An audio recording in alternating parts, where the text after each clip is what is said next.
Salut, bienvenue sur ma chaîne Réveil Jungien, là où votre âme se reconnaît et où chaque question trouve sa lumière. Pendant des siècles, on a murmuré à l'oreille des femmes que le mariage était leur destin.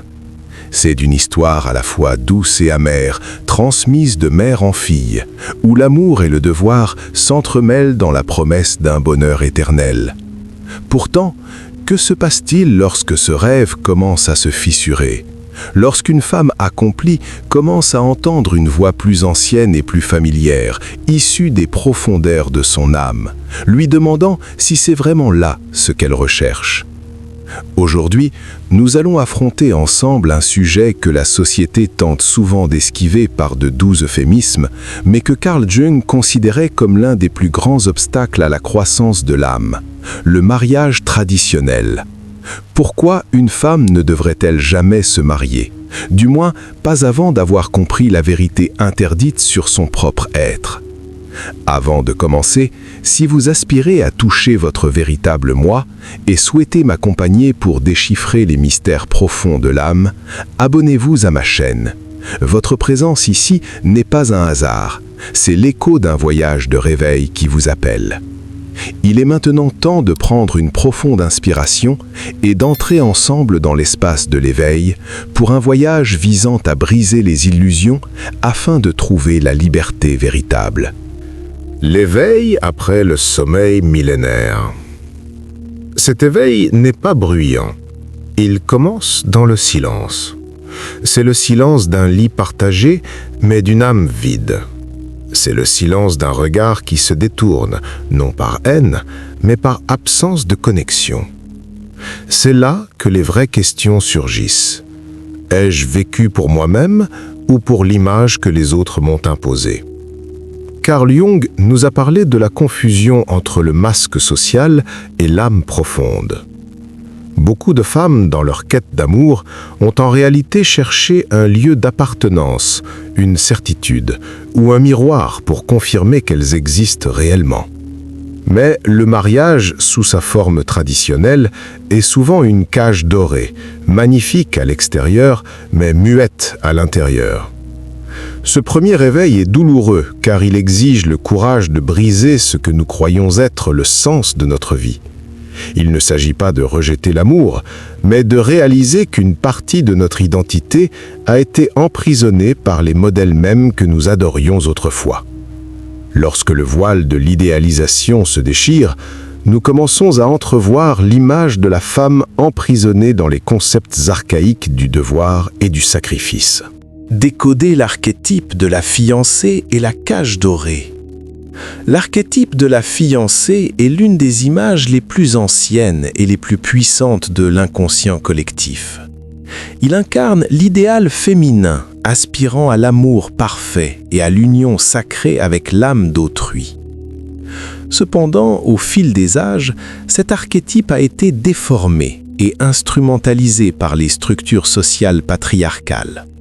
Ce qui devait être le symbole de l'élévation de l'âme s'est transformé en un mécanisme de contrôle psychologique. Le mariage dans cette structure devient une prison invisible pour la femme lorsqu'elle se perd dans les attentes et les normes imposées. Elle se retrouve piégée dans le rôle de la fiancée qu'elle n'a pas choisi, mais dont elle a hérité par les coutumes ancestrales.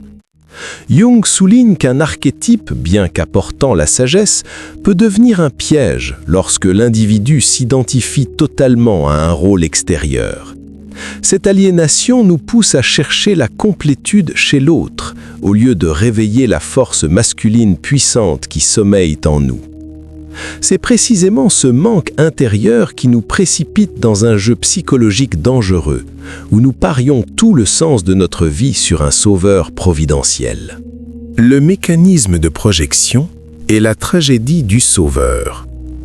Dans les premières étapes de l'amour, il est facile de confondre l'autre avec une partie de soi-même à travers la fascination et l'euphorie.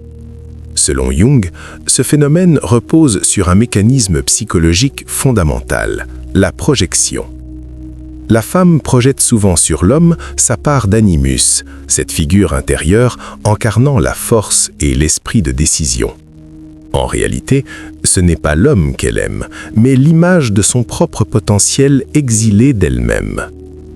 Cette image est d'autant plus dangereuse qu'elle est éclatante, car en projetant son animus sur son partenaire, la femme lui cède un pouvoir immense. L'homme devient le guide et la seule vérité. Dans cet élan, elle se dépouille elle-même en attendant de l'autre ce qu'elle n'a pas encore trouvé en elle, comme la sécurité ou la reconnaissance. Mais l'autre ne peut porter ce fardeau indéfiniment, et lorsque l'illusion s'effondre, nous sommes contraintes de nous retirer dans un espace de solitude pour retrouver ce que nous avons perdu. Quand le sauveur s'efface, c'est le moment d'affronter une réalité nue mais nécessaire, où nous n'avons d'autre choix que de tenir debout par nous-mêmes. Le processus d'individuation est la solitude sacrée. Jung nous enseigne à retirer nos projections pour entamer le chemin de l'individuation. Cela signifie regarder en face ce que nous avons déposé chez l'autre, nos aspirations comme nos peurs. Lorsque la femme retire ses projections, elle ne cherche plus un sauveur. Elle découvre que la lumière qu'elle voyait chez l'autre est en réalité le reflet de sa propre âme. Aimer en conscience, c'est reconnaître l'autre dans sa réalité, sans le confondre avec nos besoins inconscients. Il existe une solitude que la société redoute, mais que l'âme désire, car il ne s'agit pas d'un isolement pathologique, mais d'une solitude sacrée qui naît lorsque la femme cesse de courir après les regards extérieurs. Dans cet espace de silence, le véritable travail intérieur commence, et nous devons laisser mourir l'ancien moi pour laisser place à l'être authentique.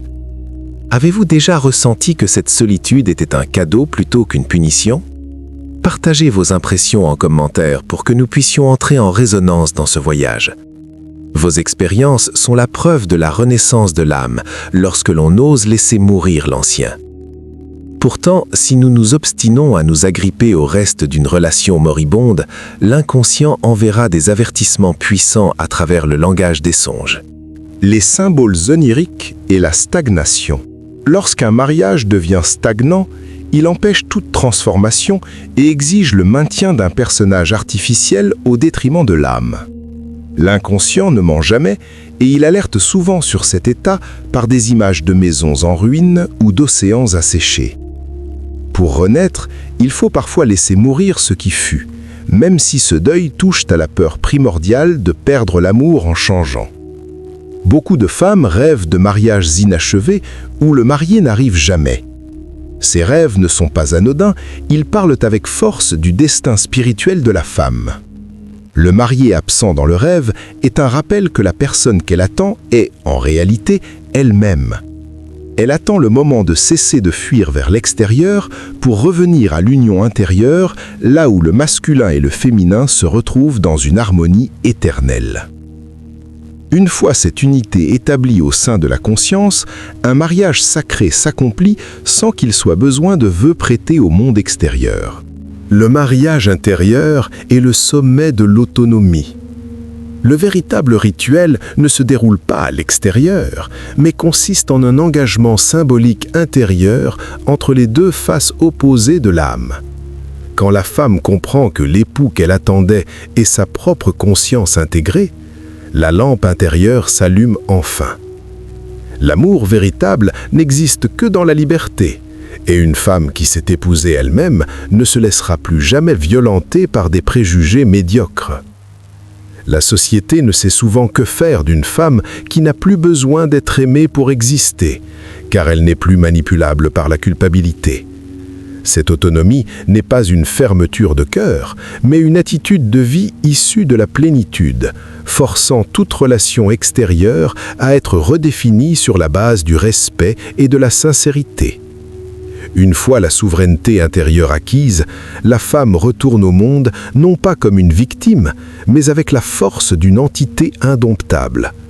Et c'est de cette position d'indépendance qu'elle commence à créer une forme de présence totalement nouvelle, où l'amour et la liberté ne sont plus deux pôles opposés.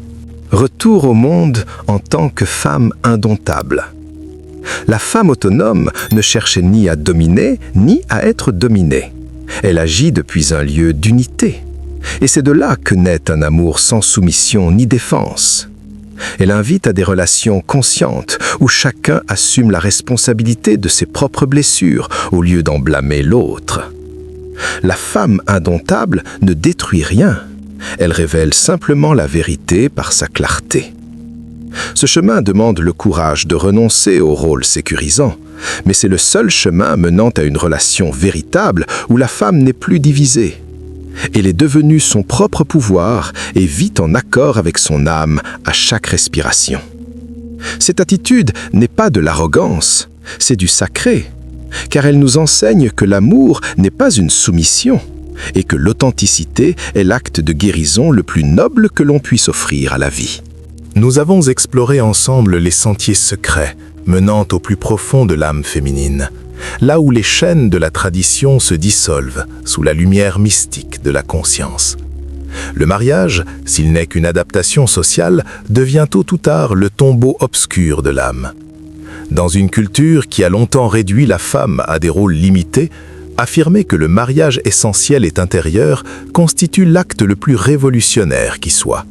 La femme qui fait ce choix ne devient pas solitaire, elle devient souveraine de sa propre vie. Si vous sentez que votre âme commence à s'éveiller à travers les fissures de votre réalité, considérez cela comme une grâce sacrée de l'univers. N'ayez pas peur de l'obscurité de la solitude, car c'est là que vous trouverez le trésor le plus précieux qui vous attend depuis l'aube des temps, vous-même. C'est un honneur de vous avoir eu à mes côtés jusqu'au bout de ce voyage. Si cette vidéo a éveillé en vous une vibration profonde, laissez-la rayonner. Cliquez sur j'aime et partagez-la avec ces femmes qui cherchent silencieusement à se retrouver. Et n'oubliez pas de vous abonner à ma chaîne pour que nous continuions à pénétrer dans les labyrinthes mystérieux de l'âme, ouvrant les portes vers votre véritable âme intérieure. Je vous retrouve très bientôt pour de prochains voyages sur Réveil Jungien, là où votre âme sera guidée vers une lumière silencieuse mais éternelle.